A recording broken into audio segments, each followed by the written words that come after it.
Good day everyone, we are the Group 6 and we're going to talk about completing the IT audit. The preparation and the compilation of audit working papers. So audit working papers are used to document the information gathered during an audit. It provides evidence that sufficient information was obtained by an auditor to support his or her opinion regarding the underlying financial statements. It also provides evidence that an audit was properly planned and supervised. To prepare working papers, you want to use the following elements: a descriptive heading, where it should include the client's name, the work paper's purpose, and the date under examination. Indexing, like a book, every work paper has a unique page number showing its place in the audit file.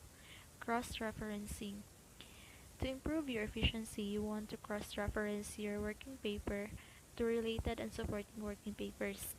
Doing so eliminates the duplication of the work. For example, if you file a client's bank reconciliation in Section A and you refer to them in Section F, you don't have to make copies of the bank reconciliation to place in Section F. Instead, your cross-reference could be see bank reconciliations in Section A. Next is tick marks. For the sake of brevity, you use tick marks as abbreviations for standard auditing tasks. For example, V means that the item you're reviewing vouched or it reconciled without discrepancy to the source document. Another common tick mark is F, which means foot or footed. It means that you confirm the arithmetic calculations on the working paper or the schedule. The source of the information. Be sure to include what documents you examined or who you interviewed to gain evidence about the auditing matter at hand. And lastly, a conclusion. Write a summary of the results of your analysis and your opinion of the validity of the client assertion. Audit working papers are prepared by the audit staff and audit seniors and are reviewed by the audit senior managers and partners. If a reviewer finds that any issues have not yet been addressed, then these issues are delegated to the on-site audit team for action. Reviewers then sign and date each page examined. However, certain working papers required by the auditor may have already been prepared by the client staff. In this circumstance, the auditor should make arrangements whenever possible for copies of this to be made available to the audit team. If client staff prepare working papers which are to be retained by the auditor should agree to the form of the working papers with client staff at an early stage in the audit and include this information in the audit timetable. When arranging for working papers to be prepared, the auditor should take care to ensure that the working papers will give all the information required. All such working papers should normally be clearly identified as having been prepared by the client. The member of audit staff directly responsible for the audit area in which working papers prepared by client staff are included should sign those papers. This will show that they have been checked and they can be reviewed by the manager and the partner and by the subsequent reviewers. The signature of the audit team member indicates that the working paper prepared by the client staff has been audited.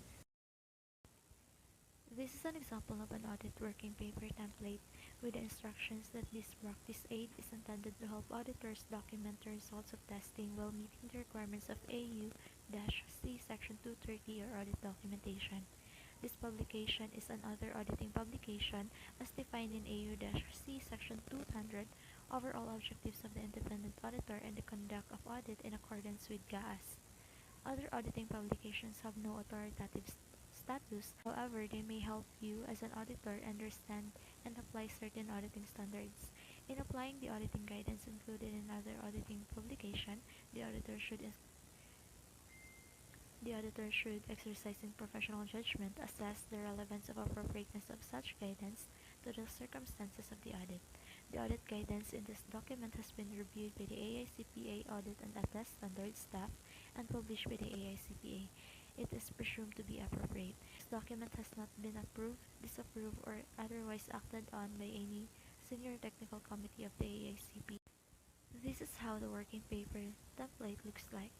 The upper part shows the descriptive heading, where you can see the client's name, the working paper title, balance sheet date, is it prepared by the client, working paper number, preparer, date completed, reviewer, and date reviewed. On the lower part is the objective.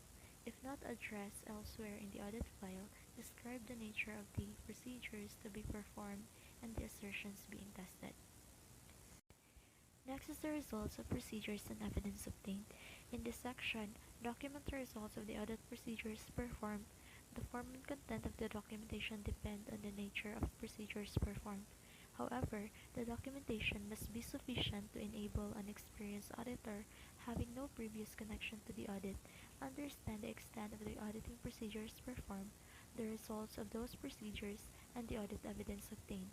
Thus, documentation should include identifying characteristics of the specific items tested, demonstrate that accounting records agree or reconcile with the audited financial statements or other audited information, and include any significant findings or issues as well as actions taken to address them. The auditor may also use tick marks so as to save the auditor time and space by explaining procedures performed in one centralized location. Most commonly used tick mark are F for footed, CF cross-footed, and the likes. Lastly is the conclusion.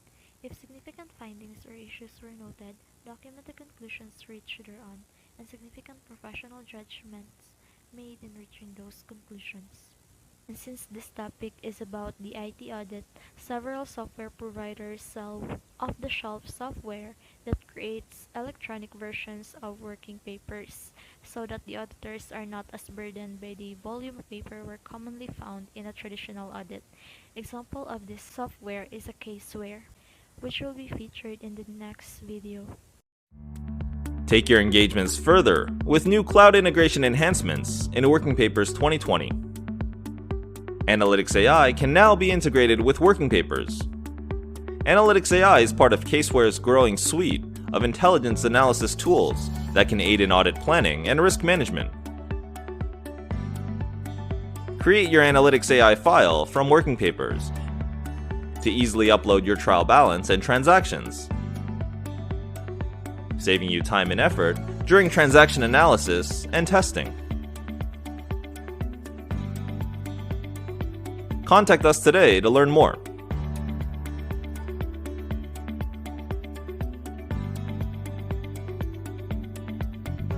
If your firm has multiple cloud sites, you can now save all connections from the options dialog in Working Papers, and quickly switch between cloud sites depending on your engagement. Keep in mind that for security reasons, login credentials are cleared when you switch sites. Cloud is now your single source of truth. When you create a new Working Papers file, integrate it with a cloud entity to automatically synchronize the engagement properties and client information, rather than manually entering the information in your file. Keep the cloud entity up to date to take advantage of this automation.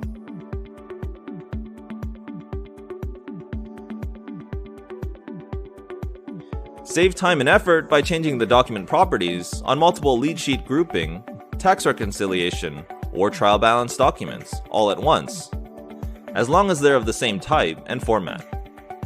There's also a new cell action available in CaseView. You can now publish cell data directly to the Performance Measures tab of the Working Trial Balance. Once published, the data can be included in consolidated files without the need to re-enter it manually.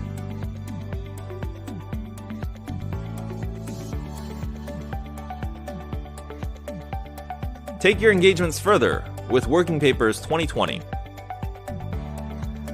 See our What's New page to learn more about these and other new features. And have your say. You can also vote on your favorite features on the What's New page. Thanks for watching. Finally, once an audit has been concluded, the audit working papers are considered legal evidence and so are appropriately indexed and filed. At a minimum, the working papers will likely be reviewed the next year by the assigned audit senior or manager, who will want to understand any issues found in the prior year and also to determine if there are any ways to budget the audit staff's time more effectively.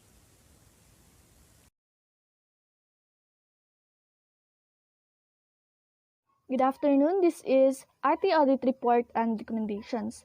What is an IT Audit Report? An IT Audit Report is designed specifically for showing the results of an examination and evaluation of an organization's information technology infrastructure, policies, and operations. It's meant to show readers if a particular organization's IT controls to protect corporate assets, ensure data integrity, and are aligned with the business's overall goals. Considering the fact that every modern company's operations generally makes use of computers, and IT audit report is used to ensure information related controls and processes are working properly, the primary objectives of this type of report would be the following. First is to show the results of the evaluations regarding a particular organization's systems and processes in which they secure their data. Second is to ensure information management processes are in compliance with IT-specific laws, policies, and standards. Third is to determine if whether or not there are inefficiencies in IT systems and its management. And fourth is to help see if there are any risks involving an organization's assets. So, how do you make an IT audit report? The entire purpose of IT audit report revolves around determining whether an organization's IT infrastructure is able to live up to the standards. This means that the report is going to require information that will tell the reader everything from the positives to the negatives. The more detailed the report, the better it is for its credibility. So these are the steps that will allow you to conduct a proper and effective IT audit report. First is, know how you should present your report. Before you can begin writing, you need to understand that there is a proper guidelines that one has to follow to ensure that an audit report has everything that it needs. This means that there are certain set of principles that you're going to have to know about. So this would be the following. First is, give the reader a perspective on both the positives and negatives. Your audit report can just focus on one over the other. You'll need to find the perfect balance in which you can convey both the positives and the negatives. Best to start off with the positives and then move on to the negatives once you've gone through. If there are more positives and negatives or vice versa, then you should still start with the positives before moving on to anything else. The second is, be precise with whatever it is that you have to say. It's important that your report is as clear as it can possibly be to ensure that readers will have an easy time going through it. What you should avoid from doing is coming up with redundant phrases or inexact terminology. The third is, go with shorter sentences over longer ones. There are some who think that going with longer sentences will give more detail, only to find out that readers didn't bother reading everything that was written down. So this is because having longer sentences can make a report feel like a chore to go through. So it's the best you opt for sentences which are brief yet are able to provide the important information that one needs. So next is, always make use of an active voice. As much as possible, you should never make use of a passive voice. The reason for this is because readers can find it difficult to understand a report if one mainly uses a passive voice. This can confuse them in terms of when something is about to be done or if something has already been done. So next is, make use of bullet points. You want your report to look as clean as possible, meaning that you'll want to do everything you can to organize whatever information is on it. Bullet points can help you break up difficult information, making it so much easier for the reader to analyze what you've written down. And lastly, do not use audit buzzwords. Nobody really understands buzzwords as they don't really have much meaning. Also, they're overused and can make your report feel generic. So try to avoid phrases such as generally improved, significant risk, and tightened controls.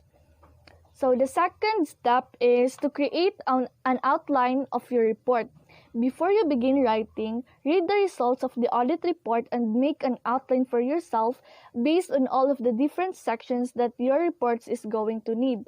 This means that you're going to have to know what the report should contain to ensure that the reader is able to understand what is it that you want to say regarding your audit on an organization's IT infrastructure.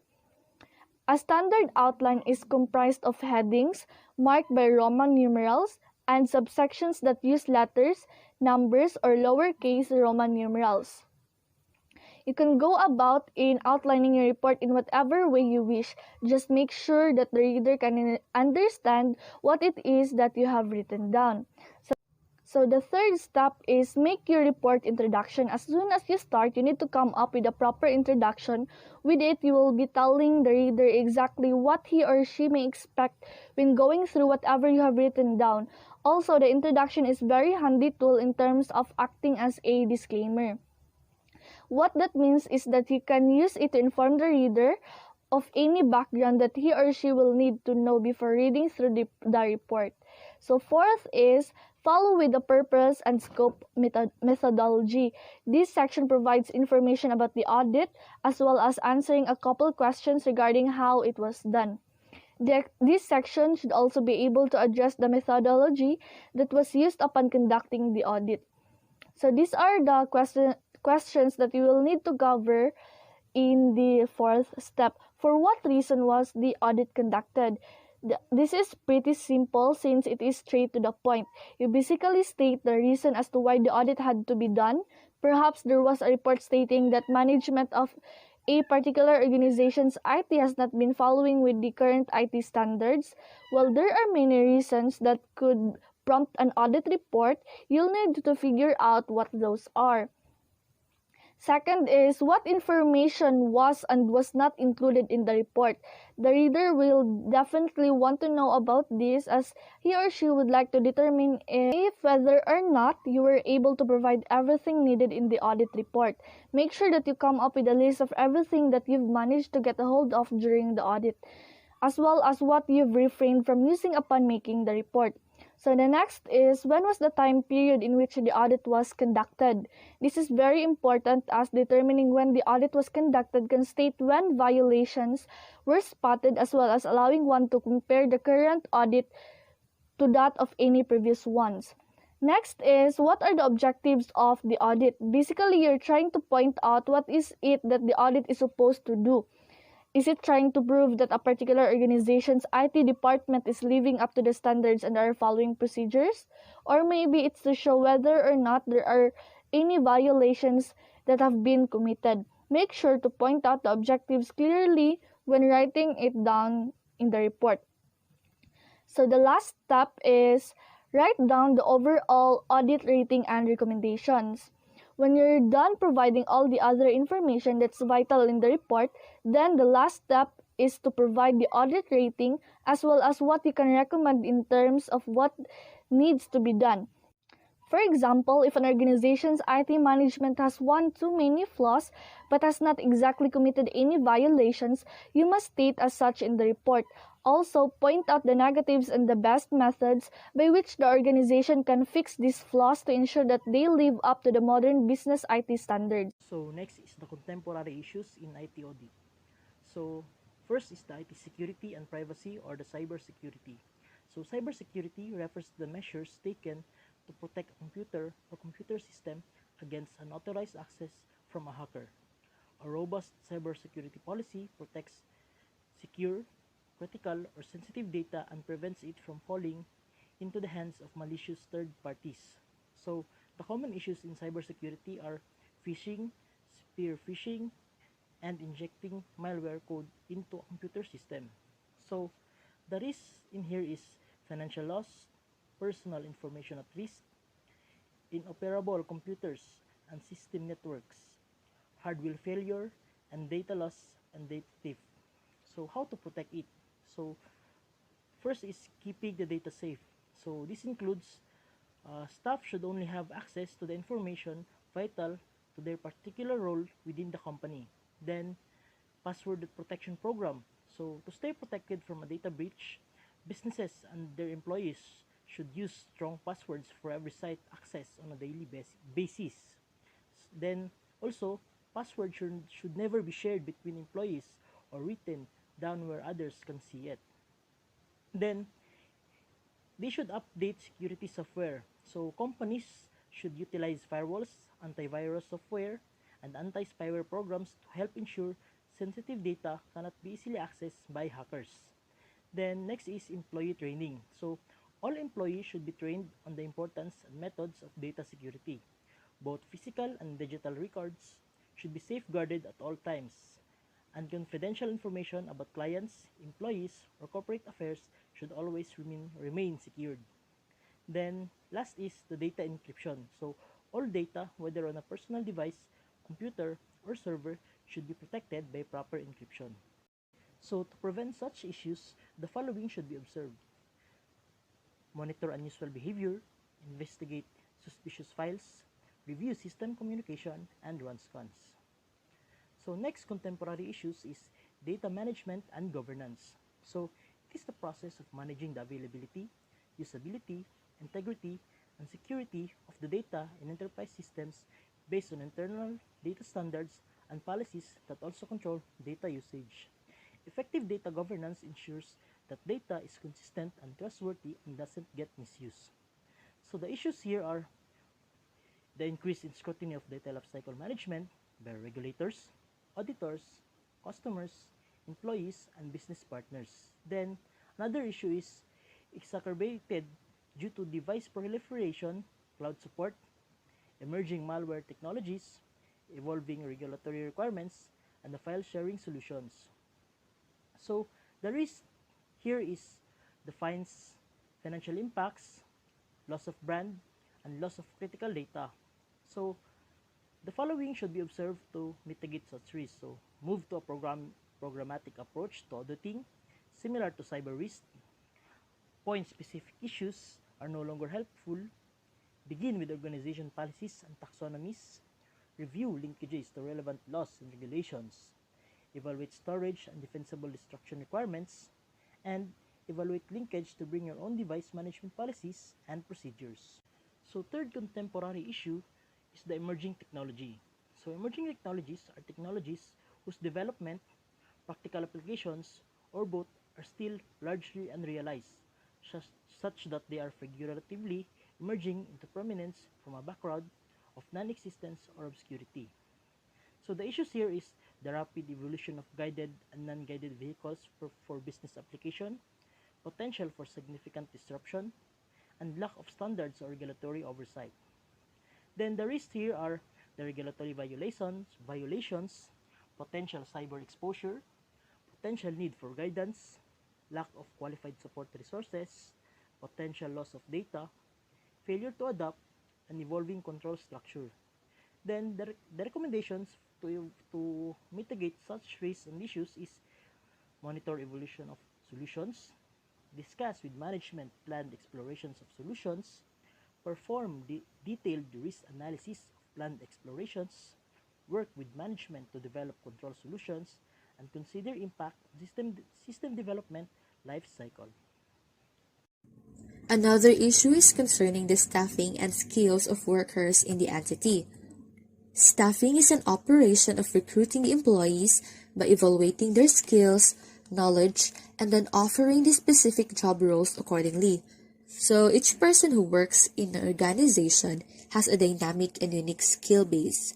It is important for the organization to know what each person's skill set and skill levels are, and to know how these skills are utilized as part of his or her work role. Today, all the information of the employees are usually stored in information systems, just like the MIS in CMU.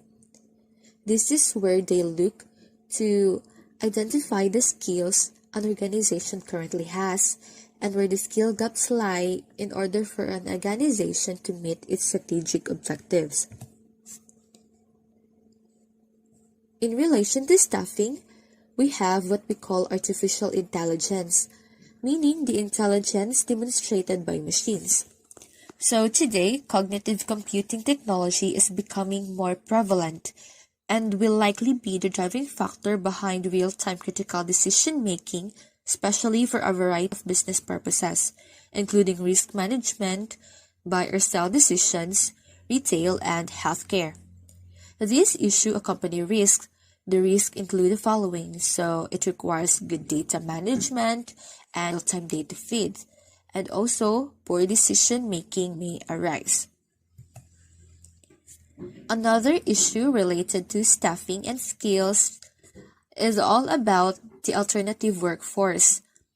It is the employment of contractors and freelance or independent, gig, and crowd workers instead of maintaining regular workers. So the issues are the following. Employee-based workforce model is rapidly becoming obsolete because it is replaced by contractors and challenge-based workforce solutions. Next, it creates security issues, intellectual property issues, platform consistency issues, and other issues. It is because in alternative workforce, the workers here are not permanent. They work according to contract, which usually takes a short duration of time only. The possible risks are the loss of critical business data and component integration challenges. The critical business data referred here describes the parameter within which work must be performed in the company. So exposures of those critical data to outside parties may compromise the company, especially its revenue or product quality. Another issue is concerning the third party or vendor management. As a definition, the third party management is the process whereby companies monitor and manage interactions with all external parties with which it has a relationship. The issue is all about increased reliance on third parties or outsourced service providers for technology and support solutions. Because of this reliance, risks such as loss of critical business data and lack of effective controls may probably arise. Just like what I have said earlier, that if those critical business data will be leaked or exposed, it will compromise the company. Lastly, all about the payment systems. So the issues here are the following. The rapid technology shifts in non-cash alternative payment solutions. So from contactless and mobile transactions to alternative currency options, just like today, that the government urges the public to exercise cashless transactions, right? And the regulatory and process changes, as well as customer-facing issues. The risks may include exposure to cyber attack, regulatory requirements, inability to manage cash effectively, just like today, because of this cashless agenda, scams and online phishing are rampant.